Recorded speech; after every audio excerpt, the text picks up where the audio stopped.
আসসালামু আলাইকুম, স্বাগতম জানাচ্ছি আমাদের চ্যানেলে। আজকের ভিডিওতে আপনারা সবাই কেমন আছেন? আশা করি সবাই ভালো আছেন। আমি আপনাদের জন্য নিয়ে আসছি আজকে একটা গরুর মাংসের রেসিপি। তো চলুন কথা না বাড়িয়ে ভিডিওটি শুরু করা যাক। গরুর মাংস, আলু একসাথে নিলাম, তারপর হলুদ, মরিচ, মশলা, রসুন, পেঁয়াজ, আদা সবকিছু একসাথে মিশিয়ে ভালো করে মেখে নিব।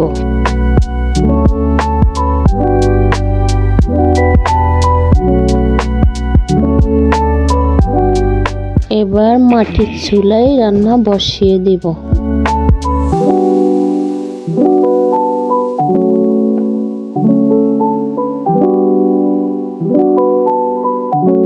প্রায় 30 মিনিট পর নামিয়ে নিলাম। এখন পরিবেশনের পালা।